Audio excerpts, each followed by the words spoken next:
Hi friends, Pandian ஸ்டோரில் அரசி பண்ணது சரியா தப்பா அப்படிங்கிறத கமெண்ட் பாக்ஸில் சொல்லிடுங்க ஃப்ரெண்ட்ஸ்.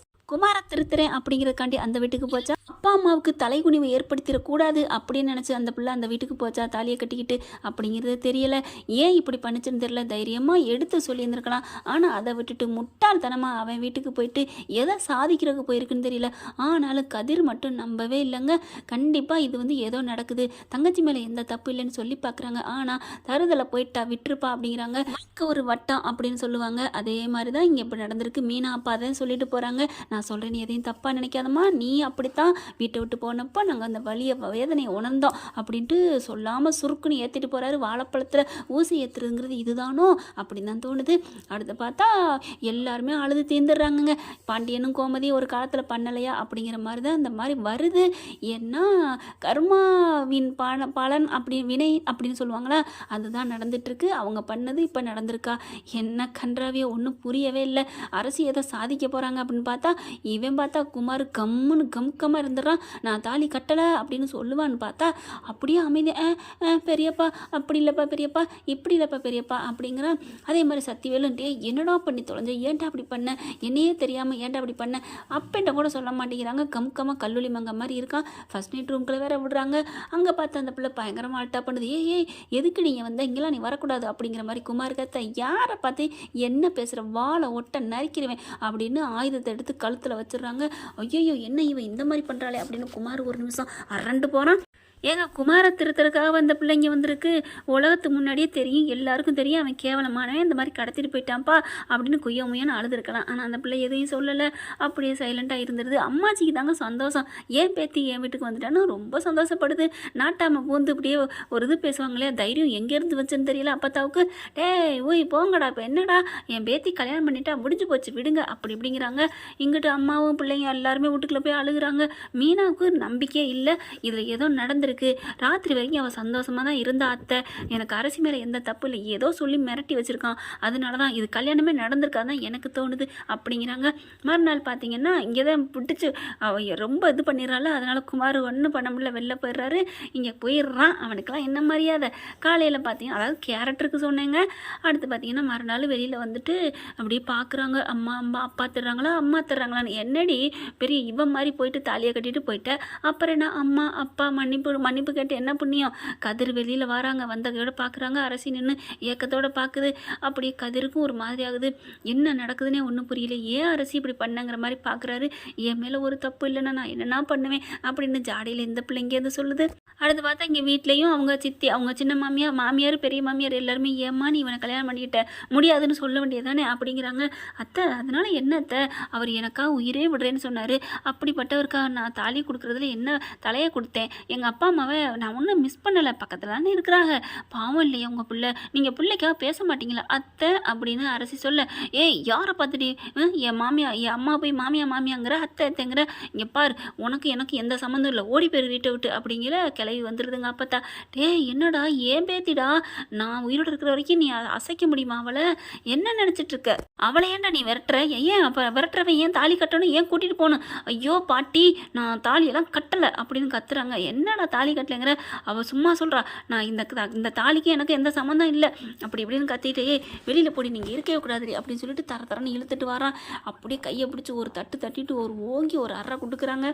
என்னடா நினச்சிட்டு இருக்க, நீ இஷ்டத்துக்கு தூக்கிட்டு போவேன், லவ் பண்ணுவேன்னு சொல்லுவேன், அப்புறம் உன்னை பிடிக்காதுன்னு சொல்லுவேன், மூஞ்சி ஒரு மூஞ்சியான்னு சொல்லுவேன், எனக்கு பெரிய கோடீஸ்வரி அவங்க அப்பா பெரியப்பா பார்த்து வச்சுருக்கான்னு சொல்லுவேன், நாங்கள் என்ன கேன கிறுக்கி நினச்சிட்டு இருக்கியா, நீ என்ன நினச்சிட்டு இப்படி தாலியை கட்டிட்டு இங்கே வந்திருக்க, நான் உனக்கு தாலியெல்லாம் கட்டலடி அப்படின்னு சொல்லிட்டு இருக்காங்க. அடுத்து அப்படியே வாசல் நின்று கதிர் கேட்டுறாங்க. கதிர் கேட்டுன்னு ஓடி வர்றாங்க. அப்படி தள்ளி விட அரசியை தள்ளி விடுறாங்க குமார். இவங்க தாங்கி பிடிக்கிறாங்க. கதிர் போய் என்னம்மா அரசி ஏம்மா நாங்கள் சொன்னமே கேட்டியா, இந்த மாதிரி இவங்க படுத்தி எடுப்பாங்க, இவங்க பணத்தில் தான் பெரிய ஆள், மனசளவில் மட்டமான ஆள், இவன் வேணான்னு சொன்னனே கேட்டியா அரசி அப்படின்னு கதிர் சொல்ல. அண்ணா அப்படிலாம் ஒன்றும் இல்லைண்ணே, சரியாக போயிடும், இப்போ சும்மா தான் அவன் என் கண்ணு முன்னாடியே கழுத்தை பிடிச்சி உன்னை தள்ளுறான், அண்ணே அதெல்லாம் நினச்சிக்காதண்ணே விடுண்ணா அப்படின்னு சொல்லிட்டு, என்ன அரசி என்னதான் நடந்துச்சு சொல்லு அரசி அப்படிங்கிறாங்க. அண்ணா நீ இன்னமும் என்னை நம்புறியா, ஐயோ உங்களெல்லாம் மூஞ்சில் முழிக்கிற கூட நான் கொடுப்பனே இல்லையே, நான் மனசறிஞ்சு தப்பு செய்யலையே அண்ணா அப்படின்னு மனசில் நினைக்கிறாங்க. சொல்லி தொலையண்டி அப்படின்னு தாங்க கோவம் வருது. அப்படியே 3 தேவியிலையும் சொல்லி திட்டணும் போல இருக்குது இந்த பிள்ளை. சொல்லலையே.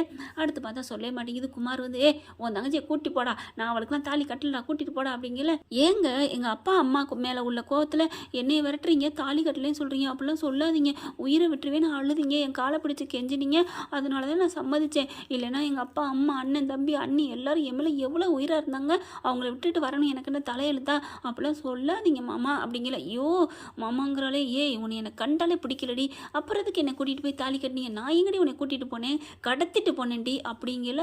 கரெக்டாக பார்க்குறாங்க கதிர், என்னம்மா நடந்துச்சு, அதெல்லாம் ஒன்றும் இல்லைண்ணா, அவன் மறுபடி தான் எனக்கு தாலி கட்டியிருக்கான், ஒன்றும் பிரச்சனை இல்லை அப்படி இப்படின்னு சொல்லி சமாளிக்கிறாங்க. இல்லை அரசி, ஏதோ நடந்திருக்கு, இவன் கடத்திட்டு போயிருக்கான், என்ன சொல்லு, அவன் தாலி கட்டலைன்னு வேற சொல்கிறான், அப்போ நம்ம குடும்பத்தை பழி வாங்குறக்கா கூட்டி கொண்டே வச்சு கொண்டாந்து விடலான்னு முடிவு பண்ணியிருக்கான், நீ தான் ஏதோ தாலி கட்டியிருக்கேன்னு நினைக்கிறேன், சொல்லு அரசி சொல்லு அப்படிங்கல. அங்கே மீனா எல்லாம் சத்தம் கேட்கவும் கும்பலை என்னடா ஒரு மாதிரியா இருக்கேன்ட்டு ஓடி வந்துடுறாங்க. சவுண்டு கேட்டுட்டு என்ன என்ன நடக்குதுன்னு கேட்கல. கதிர் சொல்ல எனக்கும் இதே டவுட்டு தான் கதிர், நான் சொல்கிறேன்ல அரசி இந்த மாதிரி தப்பாக போயிருக்க மாட்டான்னு, இவன் தான் கடத்திட்டு போயிருக்கான், சொல்லுமா அரசி ப்ளீஸ் சொல்லு என்ன நடந்துச்சு அப்படிங்கிறாங்க.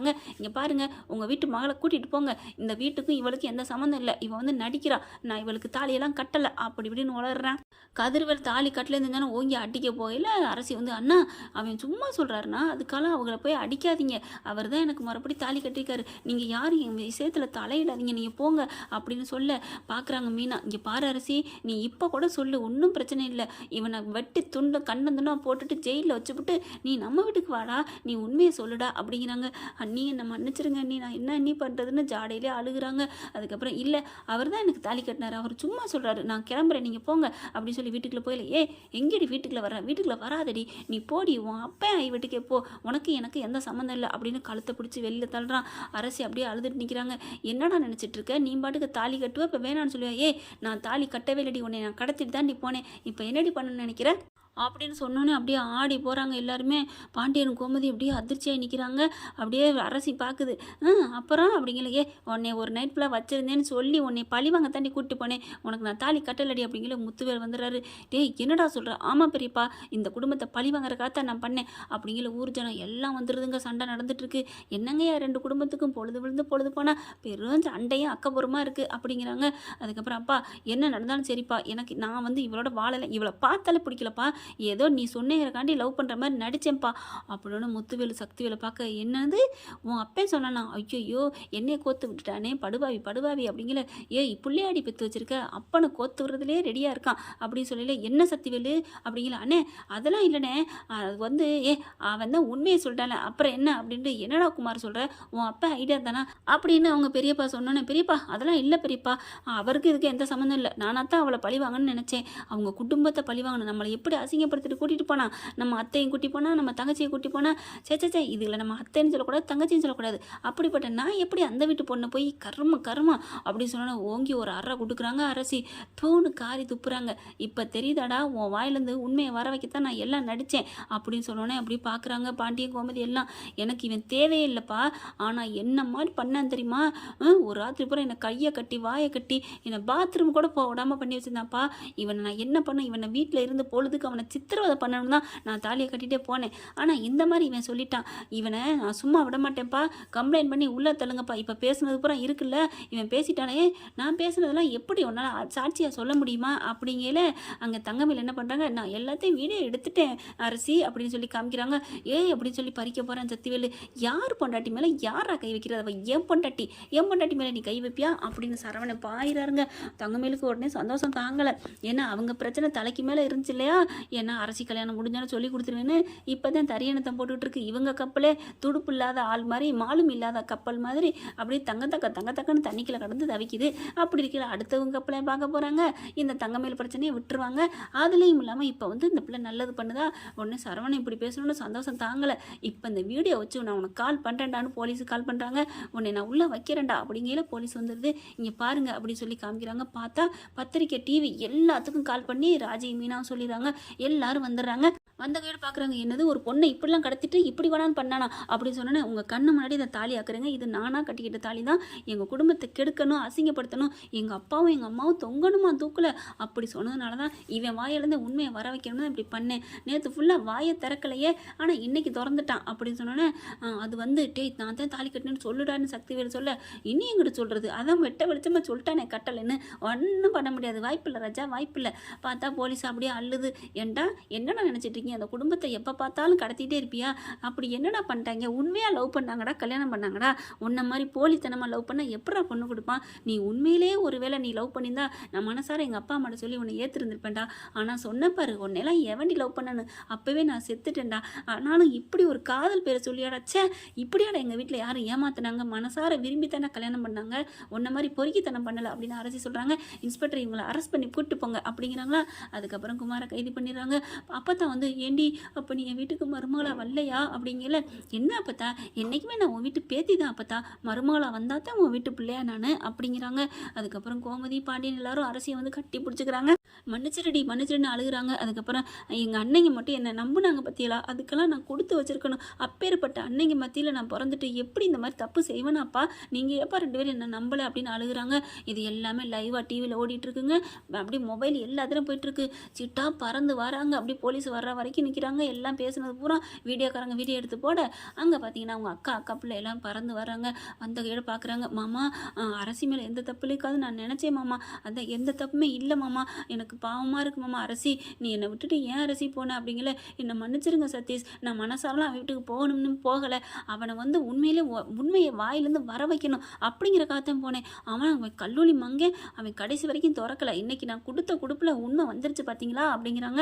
நேற்று இதை நீ சொல்லியிருக்கலாமே, என்னங்க நீங்கள் சொல்கிறீங்க, நான் சொல்லியிருந்தா அவன் உண்மைன்னு ஒத்துருந்துருப்பானா, விடிய என் கூட தான் இருந்தான்னு அவன் பழைய பஞ்சாங்கத்தை பாடிக்கிட்டே இருப்பான், ஆனால் எங்களுக்கு அசிங்கம் ஏற்பட்டதானே, அதனால தான் இப்போ எல்லாத்தையும் நான் அவன் வாயிலேருந்து வர வச்சுட்டேன், இனிமேல் எனக்கு எந்த பயமும் இல்லை அப்படின்னு சொல்லிட்டு, இங்கே பாருங்கள் சதீஷ், உங்களுக்கு உண்மையிலே என் மேலே நம்பிக்கை இருந்தால், எங்கள் அப்பா அம்மா மேலே நம்பிக்கை இருந்தால் என்னை ஏற்றுக்கங்க, இல்லையா பரவாயில்ல, நான் என் உயிர் இருக்கிற வரைக்கும் என் அண்ணன் தம்பி அக்கா தங்கச்சிகளுக்காக நான் வாழ்ந்துட்டு, தம்பி தங்கச்சி இல்லை அண்ணங்களுக்காகவும் அப்பா அம்மாக்காகவும் அக்காவுக்காகவும் நான் வாழ்ந்துட்டு நான் உயிரை விட தயாராக இருக்கேன். எத்தனையோ ஆதரவற்ற பிள்ளைங்க இருக்காங்க, அவங்கள ஒன்று எடுத்து 2 எடுத்து நான் வளர்த்து நல்லபடியாக நான் கட்டி கொடுத்து இந்த சொசைட்டியில் நல்லது பண்ணணுங்கிறத மட்டும் நான் சொல்லி கொடுத்து வளர்த்து என் வாழ்க்கையை நான் கடத்திக்கிறேன் அப்படின்னு சொல்லிட்டு, அப்பா அம்மா என்னை இப்போ நீங்கள் ஏற்றுக்குவீங்களா இல்லை நான் வேணான்னு சொல்லுவீங்களா, நான் போயிடட்டேன் அந்த வீட்டை விட்டு அப்படின்னு சொல்கிறாங்க.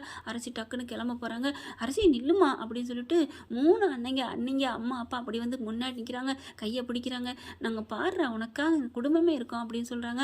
முத்துவேல் வந்து இப்படியே பார்க்குறாரு, என்னை மன்னிச்சிருமா அப்படின்னு அரசிட்டையும் கோவதிட்டையும் மன்னிப்பு கேட்குறாங்க. என்ன ஃப்ரெண்ட் இப்படி பண்ணால் சூப்பராக இருக்கா, சதீஷும் அவங்க அம்மாவும் என்ன முடிவெடுப்பாங்க, கண்டிப்பாக கல்யாணம் தான் பண்ணிப்பாங்க, ஏன்னா அரசி சுத்தமானவர் அப்படிங்கிறத நிரூபிச்சிட்டாங்க. இப்படி போனால் நல்லா தான் இருக்கும், பார்க்கலாம் என்ன நடக்க போகுதுன்னு. இந்த பதிவு நம்ம கற்பனையில் விளைந்த முத்து சிதறல்கள். இந்த பதிவு உங்களுக்கு பிடிச்சிருந்துச்சுன்னா உங்கள் பொண்ணான கையால் லைக்கை போட்டு சப்ஸ்கிரைப் பண்ணிடுங்க. Thank you friends.